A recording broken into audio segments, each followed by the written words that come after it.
पीछे आपको बता दें इस वक्त की बड़ी खबर जो कि आ रही है दिल्ली से, जहां लोगों ने भाईचारे का संदेश दिया है। वहीं जन्माष्टमी शोभा यात्रा में शामिल हुए हैं मुस्लिम समुदाय के लोग। जी हां, दिल्ली से इस वक्त की बड़ी खबर हम आपको बता रहे हैं, जहां लोगों ने भाईचारे का संदेश दिया है। इस यात्रा में, शोभा यात्रा में मुस्लिम समुदाय के लोग भी शामिल हुए, वहीं हिंदू समाज के लोगों का सम्मान भी हुआ। शोभा यात्रा की झांकियों पर फूलों की बारिश भी की गई।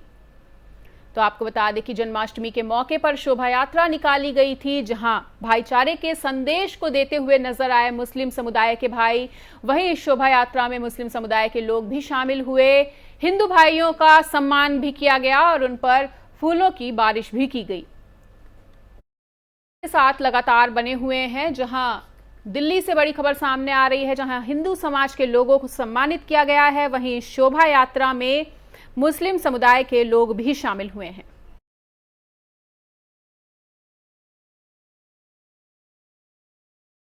और इस खबर पर अधिक जानकारी देने के लिए हमारे साथ हमारे संवाददाता अजीत जुड़ चुके हैं। तो अजीत, दिल्ली से बड़ी खबर आ रही है, जहां जन्माष्टमी की शोभा यात्रा में मुस्लिम समुदाय के लोग शामिल हुए हैं। एक बड़ा भाईचारे का संदेश। जी बिल्कुल, बताना चाहूंगा राजधानी दिल्ली में इस बार करें तो खास तौर से तमाम त्योहारों में विशेष तौर पर हिंदू मुस्लिम के जो भाईचारे का संदेश है वो देखने को मिल रहा है। अभी और यात्रा में ऐसी तस्वीरें सामने आई जहां पर जोरदार स्वागत किया और कुछ ऐसा ही नजर शोभा यात्रा तमाम अलग अलग जगह पे मुस्लिम समुदाय के लोगों द्वारा विशेष तौर पर सम्मानित किया जा रहा है। और ऐसी ही तस्वीरें जो है आजाद मार्केट के सामने आई थी, जहां कल की बातें हैं जो शोभा यात्रा निकाली जा रही थी। आजाद मार्केट के तमाम चौक चौराहों से जन्माष्टमी को लेकर के शोभा यात्रा निकाली जाती है। इस दौरान वहां पर जो उनके जो शोभा यात्रा के जो पदाधिकारी हैं, उनका मुस्लिम समुदाय के लोगों ने विशेष तौर पर फूल माला पहनाकर उनका और लोगों के बीच एक संदेश दिया कि आज भी जो हिंदू मुस्लिम भाईचारा है, जो हमारे तहजीब है, वो आज भी जिंदा है। और ये भले ही कुछ लोग जो सामाजिक तत्व के लोग हैं, वो भले ही कुछ इस तरह की जो है, लेकिन फिर भी बावजूद इसके लोगों के बीच जो भाईचारा वो बना है, बरकरार है और आगे भी बरकरार रहेगा। ऐसी संदेश इस तस्वीर के माध्यम से देखने को मिली और इन लोगों ने दिया। जी ठीक है अजीत, इस तमाम जानकारी के लिए आपका बहुत बहुत शुक्रिया। तो जहां इस पूरे देश में हिंदू मुस्लिम को लेकर अक्सर करके लड़ाइयों की खबर सामने आती है, हिंसाओं की खबर सामने आती है, तो ऐसे में ये काफ़ी सकारात्मक खबर, जहां जन्माष्टमी की शोभा यात्रा में मुस्लिम समुदाय के लोग शामिल हुए। उन्होंने हिंदू भाइयों का स्वागत और सम्मान भी किया, हिंदू समाज के लोगों का सम्मान किया, साथ ही उन पर फूलों की बारिश भी की। तो इस बार जन्माष्टमी मुस्लिम समुदाय के लोग भी मनाते हुए नजर आ रहे हैं। वाकई में काफी सकारात्मक संदेश देने का प्रयास किया गया है और शोभा यात्रा जन्माष्टमी के मौके पर निकाली जा रही थी। ऐसे में दिल्ली में लोगों ने भाईचारे का संदेश देते हुए न केवल भाईचारे का संदेश बल्कि एक काफी सकारात्मक संदेश देने का प्रयास किया है और जन्माष्टमी की शोभा यात्रा में शामिल हुए मुस्लिम भाइयों ने हिंदू समाज के लोगों का सम्मान भी किया।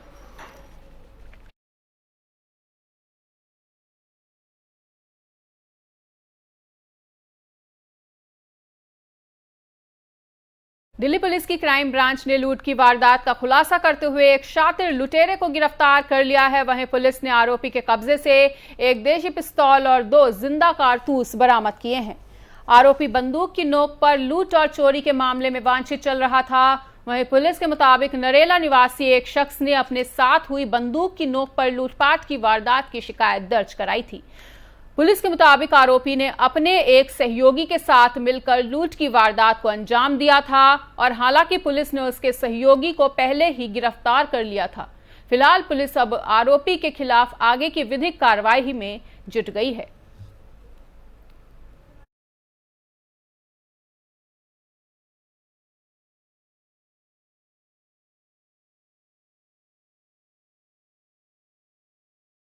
दिल्ली से सटे नोएडा में थाना सेक्टर 39 पुलिस ने Blinkit India private limited sector 45 में काम करने वाले 2 लोगों को गिरफ्तार किया है, जिनके पास से पुलिस ने लाखों की नकदी और इलेक्ट्रॉनिक गैजेट बरामद किए हैं। आरोपियों ने कंपनी की नकदी और इलेक्ट्रॉनिक गैजेट्स पर अपना हाथ साफ किया था। वहीं पुलिस ने आरोपियों को कोर्ट में पेश कर जेल भेज दिया है।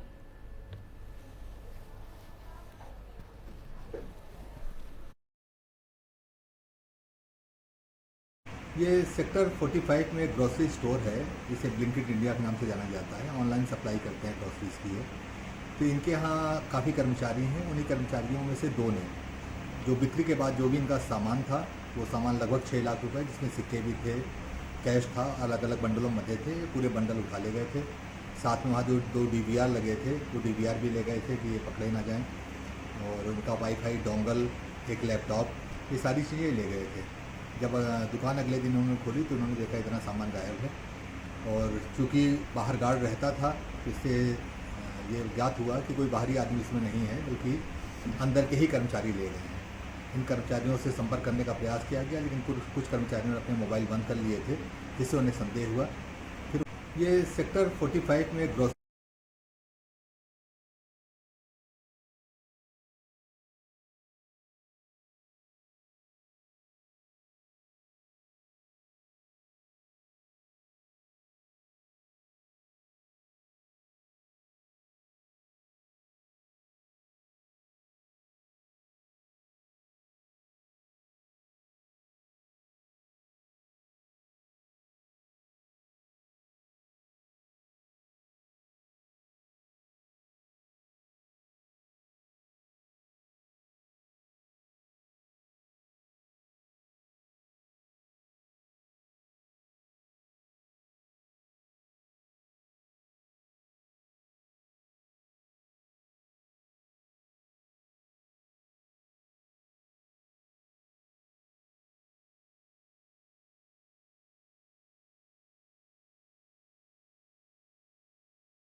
को बता दें कि ब्लिंकिट कंपनी में ये स्टोर मैनेजर और डिलीवरी बॉय काम करते थे, जिन्होंने 6 लाख की नकदी और इलेक्ट्रॉनिक गैजेट्स पर हाथ बरामद किया था। और कहा जा सकता है कि इन्होंने जिस थाली में खाया उसी में छेद किया। फिलहाल स्टोर मैनेजर और डिलीवरी बॉय को गिरफ्तार कर लिया गया है और उनके पास से 6 लाख की नकदी और गैजेट्स को भी बरामद कर लिया गया है।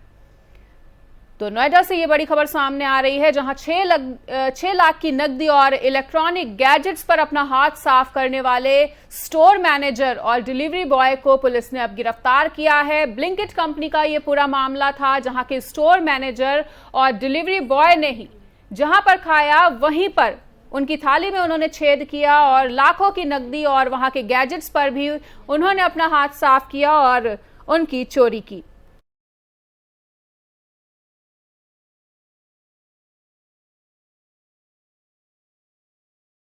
खबर पर अधिक जानकारी देने के लिए हमारे साथ ताहिर सैफी जुड़ चुके हैं दिल्ली से। तो ताहिर, जिस तरह से ये बड़ी खबर सामने आ रही है, जहां ब्लिंकिट कंपनी में काम करने वाले स्टोर मैनेजर और डिलीवरी बॉय पर वहीं के सामान को चोरी करने का आरोप लगा है, क्या कुछ जानकारी इस खबर से संबंधित?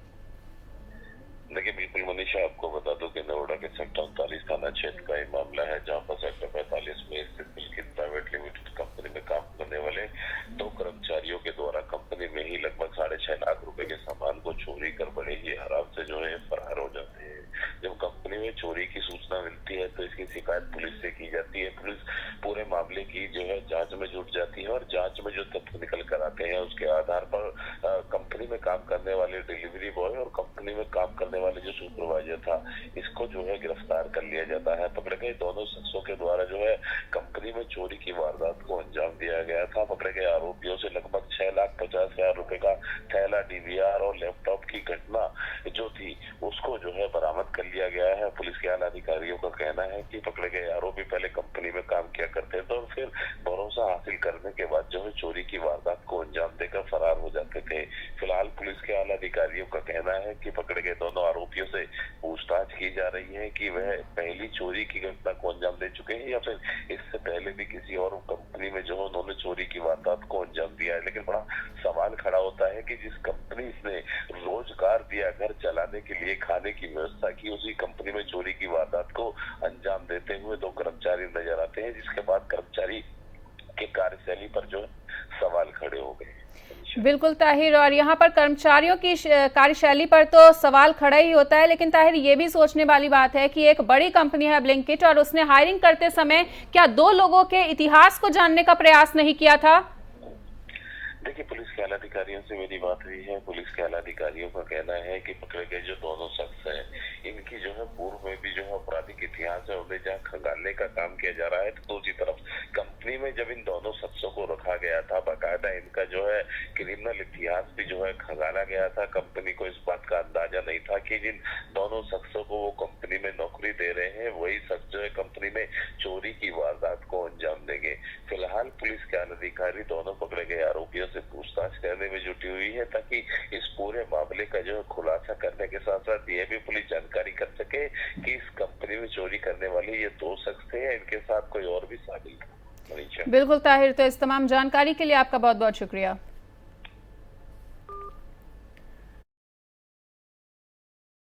प्रयास किया है कि कंपनी जब भी किसी कर्मचारी को हायर करती है, उसके इतिहास को भी उन्हें अच्छी तरह से परख लेना चाहिए, जांच कर लेनी चाहिए, तभी उस कर्मचारी को अपनी कंपनी में जगह प्रदान करनी चाहिए, वरना आए दिन इस तरह की घटनाएं जो हैं वो आती ही सामने रहेंगी। और आपको बताना चाहेंगे कि ये जो खबर हमने आपको बताई थी वो थी नोएडा के ब्लिंकिट से, जहां पर एक स्टोर मैनेजर और डिलीवरी बॉय द्वारा कंपनी में 6 लाख की नकदी और इलेक्ट्रॉनिक गैजेट्स की चोरी को अंजाम दिया गया था, और जिस थाली में उन्होंने खाया उसी में उन्होंने छेद किया। और फिलहाल पुलिस ने अब इन दोनों को गिरफ्तार कर लिया है और इनके पास से लाखों की नकदी और गैजेट्स को भी बरामद कर लिया है।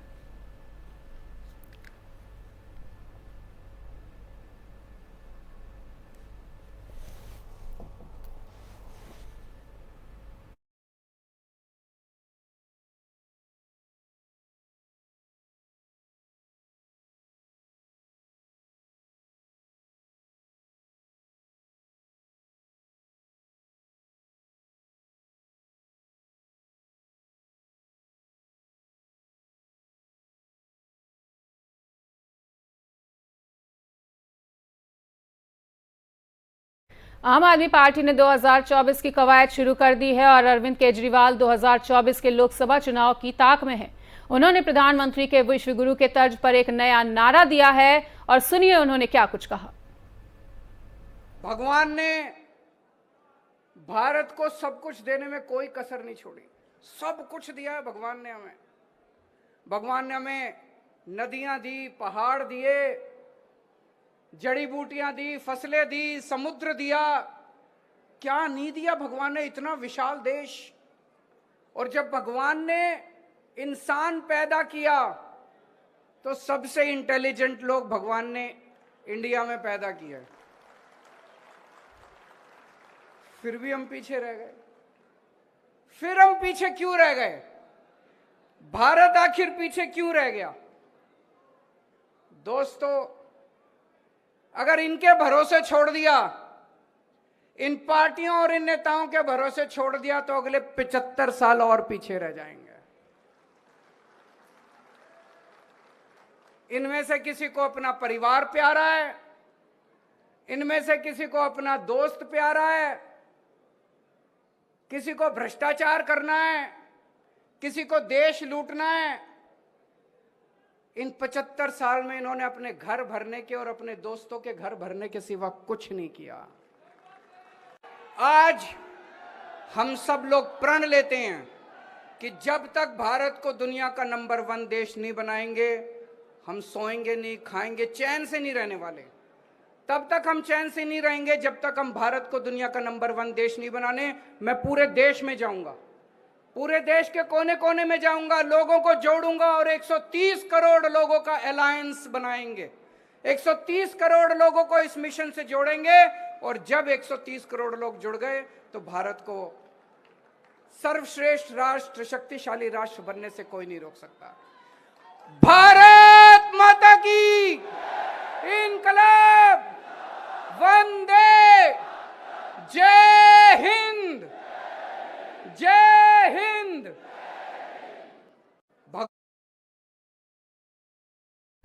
बीजेपी ने अपने संसदीय बोर्ड और केंद्रीय चुनाव समिति का ऐलान कर दिया है। वहीं संसदीय बोर्ड से मध्य प्रदेश के सीएम शिवराज सिंह चौहान और केंद्रीय मंत्री नितिन गडकरी को बाहर किया गया है। बीजेपी के इस संसदीय बोर्ड और चुनाव समिति के अध्यक्ष जेपी नड्डा होंगे। वहीं सर्बानंद सोनोवाल और बीएस येदियुरप्पा को बीजेपी ने बोर्ड में शामिल किया है।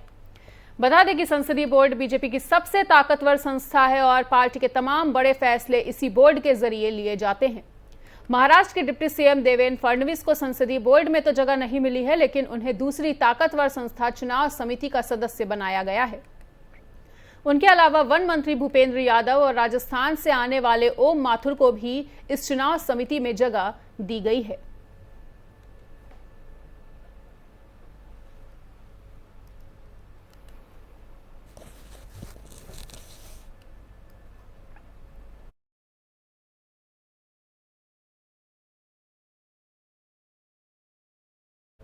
केंद्र सरकार ने बुधवार को किसानों को बड़ी सौगात दी है। वहीं प्रधानमंत्री नरेंद्र मोदी की अध्यक्षता में बुधवार को केंद्रीय मंत्रिमंडल की बैठक हुई, जिसमें 3 लाख रुपए तक के अल्पकालिक कृषि ऋण पर 1.5% सालाना ब्याज सहायता को मंजूरी दे दी गई है।